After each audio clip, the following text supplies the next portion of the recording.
5 years, I left you with the theory of narrative. आप आ जाइए मेरे पास।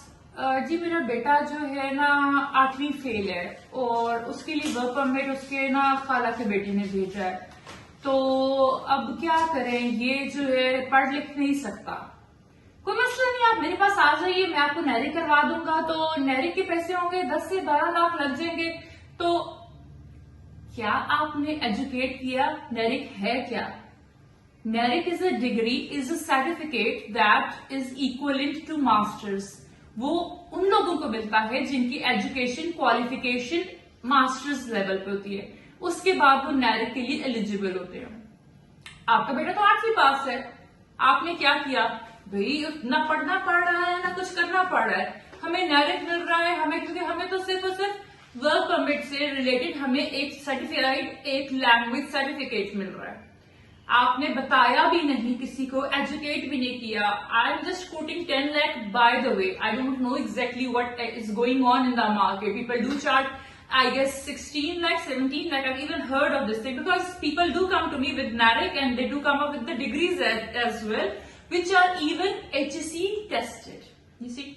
अब क्या होता है कि आपका बच्चा, आपको तो खुद पता है कि आपने जिस बच्चे के लिए वो नैरिक बनवाया है उसे वो 8वीं फेल है, उसे ABC नहीं आती, ना वो लिख सकता है ना बोल सकता है, ठीक है। अब आप क्या समझ रहे हैं, होम ऑफिस को क्या समझ रहे हैं, आप इमिग्रेशन को क्या समझ रहे हैं, आप उस वर्क परमिट को क्या समझ रहे हैं? आपने नैरिक बनवा लिया क्योंकि सर मेरा तो काम नैरिक तक था ना, वर्क परमिट से रिलेटेड ये इमिग्रेशन क्लियरेंस मेरा काम नहीं था। इमिग्रेशन कैसे क्लियर होगी? बच्चे को तो अलिफ बे नहीं आती। आपने ऐसा क्लाइंट, आपने सच बोला, लेकिन जिन्होंने आपसे पैसे बनाने थे उन्होंने आपसे सच नहीं बोला कि ये नैरिक किन के लिए बनाया जाता है। नैरिक होता क्या है? NARIC is suitable and eligible for those who have qualification equal to masters level. See अब क्या डिफरेंस आ गया, नैरिक भी बनकर आ गया जी हमारा। 10 दिन लगे, 15 दिन लगे, मैट्रिक भी हो गया, IFA भी हो गया, इंटरमीडिएट भी हो गया, ग्रेजुएशन भी हो गई, मास्टर्स की डिग्री भी हो गई, वर्क परमिट तो PhD लेवल का आ गया।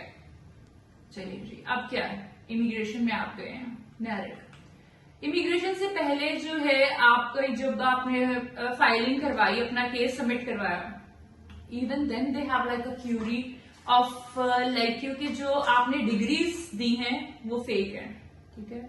पहली बात, आप नैरिक की वजह से 10 साल के लिए बैन हो सकते हैं, लेकिन आपको कोई एजुकेट नहीं करा, आपको कोई बता नहीं रहा कि नैरिक कहने को तो भाई घर बैठे बैठाए नैरिक पे मिल गया, डिग्रियां हो गई है, सारा कुछ हो गया, वर्क परमिट पे हम चले जाएंगे। क्योंकि वो अगली रिस्पॉन्सिबिलिटी बिल्कुल भी नहीं ले, वो कभी भी आपको कहीं पे भी नहीं कहेंगे कि हम आपकी इमिग्रेशन क्लियर कराएंगे। सी सो थिंक इज के why to go for all these short term things which are not suitable for you in the long run. Always think for the long run thing, because long term thing, because of the fact, see, you have to work over there as well. Your listening and speaking should be good enough, because unless and until you are unable to understand the query of the immigration, you won't be able to answer.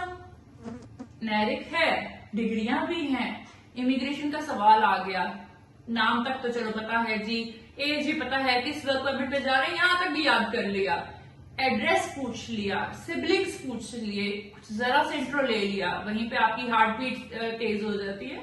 You see, you have to see into, you have to get into every detail. जब हम कोई कुछ भी bye करने की जाते हैं ना, तो सुन्नत तरीका भी ये है कि थोड़ा सा इन्वेस्टिगेट करें। अब हम कंसल्टेंट्स, हम टीचर्स, हम एजुकेशनिस्ट, हम मैनिपुलेट करते हैं। I'm very sorry to say, I'm including myself in it.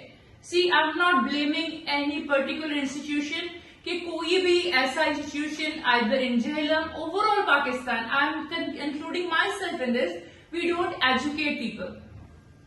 अगर आप उनको ये करा भी रहे हैं तो आप उनको प्लीज इमिग्रेशन की भी तैयारी कराएं, क्योंकि because they are paying a lot, they are paying you a lot. Work permit is, though work permit is not supposed to be sold, but हम पाकिस्तान में उसको बेचते हैं हजारों नहीं लाखों पाउंड, लाखों रुपयों में।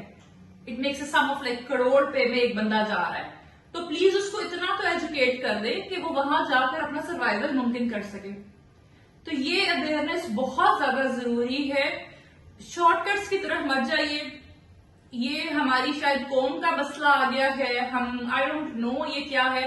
जो बंदा भी आता है वो कहते हैं बस ऐसे ऐसे चीजें हो जाएं। अगर ऐसे ऐसे चीजें हो जाए ना तो जिंदगी बहुत आसान हो जाएगी। हमें किसी भी स्टेज पे किसी भी मकाम पे पहुंचने के लिए बहुत मेहनत करनी पड़ती है। I would appreciate everyone to go for the right track, investigate, this is your right. When you go to a consultant, आपके पास क्यूरीज होनी चाहिए, आपका होमवर्क हुआ होना चाहिए। आप क्वेश्चंस करें उनसे, आप इन्वेस्टिगेट करें।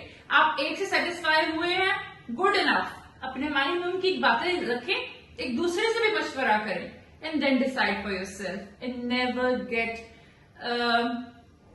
into these quacks who are doing fake and who are playing with the, what can I say, psyche of a person whom they feel is like कि जिसको सिर्फ ये पता है कि उसके पास अल्लाह का दी हुई जायदाद है, उसके माँ बाप की जायदाद है या कोई एसेट्स है।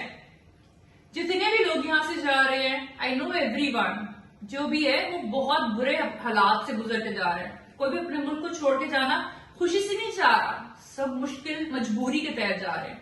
तो प्लीज हम सब कंसल्टेंट्स के लिए ये एक रिक्वेस्ट है, please educate the people, don't play with them. Thank you so much.